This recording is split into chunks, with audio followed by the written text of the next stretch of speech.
नमस्कार जनबंधुओं, मैं अखिलेश तिवारी एक रिटायर्ड यूपीएससी एस्पिरेंट हूँ और आज मैं यूपीएससी की बात नहीं बल्कि अपने इस देश की एजुकेशन सिस्टम के बारे में बात करने आया हूँ, जहाँ शायद हम बचपन से 3 साल प्री स्कूल, 12 साल प्राइमरी और सेकेंडरी एजुकेशन और फिर 3 से 4 साल ग्रेजुएशन, और इसके बाद भी जब हमें कोई जॉब या किसी कॉम्पिटिटिव एग्जाम की तैयारी करनी पड़ती है तो हमें उन कोचिंग संस्थाओं की मदद लेनी पड़ती है। तो मेरा सवाल ये है कि क्या हमारे इस देश का एजुकेशन सिस्टम, हमारे स्कूल हमें समझना नहीं सिखा पा रहे या उस लेवल की अंडरस्टैंडिंग डेवलप नहीं करा पा रहे हैं। बचपन से ही हमें कहा गया कि education is a foundation of nation, पर मेरा कहना यह है कि अगर फाउंडेशन ही कमजोर हो तो विकसित भारत की वो इमारत हम कैसे खड़ी कर सकते हैं। बचपन से ही हमें क्वेश्चन पूछना कम, आंसर इतना ज़्यादा सिखाया जाता है। क्रिएटिविटी से ज़्यादा मेमोराइजेशन को इम्पोर्टेंस दी जाती है और अंडरस्टैंडिंग से ज़्यादा मार्क्स को सेलिब्रेट किया जाता है। एक समय पे हम स्टूडेंट एक एक्टिव लर्नर से ज़्यादा एक पैसिव रेसिपिएंट बन रह जाते हैं। हमें एक मार्क्स कलेक्टिंग मशीन जैसे देखा जाता है और धीरे धीरे हमारे टीचर्स का भी एक ऑब्जेक्टिव, एक क्वालिटेटिव अंडरस्टैंडिंग डेवलप कराना नहीं बल्कि सेमेस्टर एग्जाम से पहले जल्दी जल्दी सिलेबस कंप्लीट कराना हो जाता है।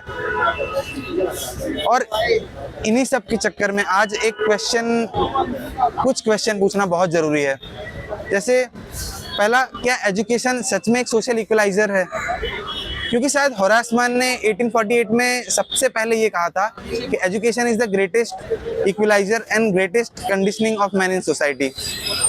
एजुकेशन हमारे समाज में सोशल इक्वालिटी प्रमोट करता है, बट वहीं अगर हम मार्क्सिस्ट पर्सपेक्टिव देखने जाए तो कहता है कि education is a tool under the hand of ruling man who uses this education to maintain power in society। और पियर बॉर्डियू ने तो बहुत पहले हमारे इस समाज को चेतावनी दे दी थी कि हमारा ये एजुकेशनल सिस्टम और हमारा ये स्कूल इनइक्वालिटी को ख़त्म नहीं करते बल्कि इनइक्वालिटी को रिप्रोड्यूस करते हैं। इसीलिए अगर देखने जाएं तो एक तरफ वो बच्चा जो लाखों रुपए की फीस दे स्मार्ट क्लासरूम्स अटेंड कर रहा हो, उसको English education, English speaking environment मिल रहा है, पर्सनल मेंटरिंग और ओलंपियाड कोचिंग जैसी मदद मिल रही है, और दूसरी तरफ वो बच्चा जो शायद गवर्नमेंट स्कूल में जा रहा हो, low cost private education institution में जा रहा हो, जहाँ शायद कहीं अच्छे क्लासरूम नहीं तो कहीं टीचर नहीं, कहीं लैब नहीं तो कहीं वॉशरूम नहीं। तो क्या दोनों बच्चों को एक जैसी सुविधाएं शुरू से ही मिल पा रही हैं? तो ये हमें क्वेश्चन करना चाहिए कि अगर स्टार्टिंग लाइन ही एक जैसी नहीं तो एंड लाइन एक जैसे कैसे हो सकती है?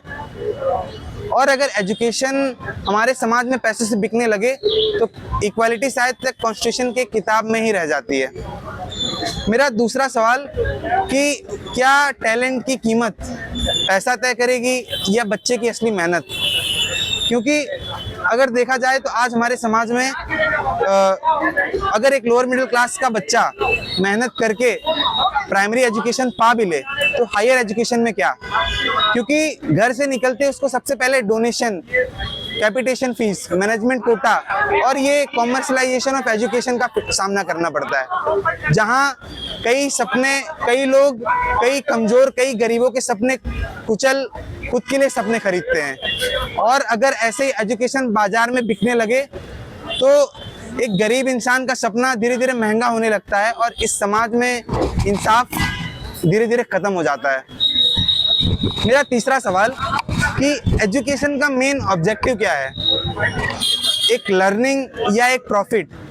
क्योंकि अगर देखा जाए तो आज के समय में एजुकेशन हमारे यहाँ पे एक सर्विस इंडस्ट्री बन चुका है।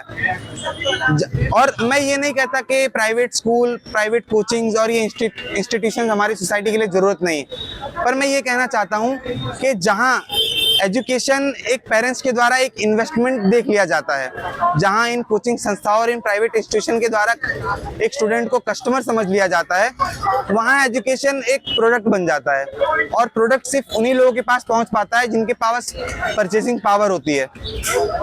और आज शायद तक यही दिक्कत हमारे समाज में हमें देखने को मिल रही है, जिसकी वजह से एजुकेशन हर उस वर्ग तक नहीं पहुंच पा रहा है।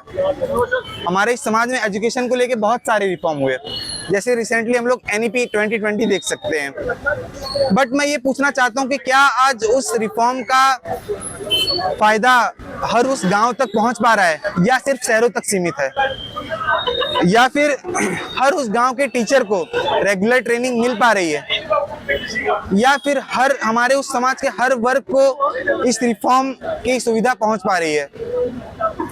तो शायद आज सवाल सिर्फ कानून का नहीं, सवाल आज इम्प्लीमेंटेशन का है। इसलिए आज मैं किसी कोचिंग संस्था को कोई क्वेश्चन नहीं करना चाहता हूं, बट मैं आज यहाँ पे अपने स्टूडेंट कम्युनिटी की बात करना चाहता हूं कि हमें आज इस एजुकेशन सिस्टम को रिफॉर्म करना होगा, हमें समझना होगा और हम सबको एकजुट हो अपने इस एजुकेशन सिस्टम के लिए कुछ सोचना होगा, क्योंकि अगर हमें विकसित भारत बनाना हो तो शायद इस एजुकेशन सिस्टम के साथ विकसित भारत नहीं बन सकता।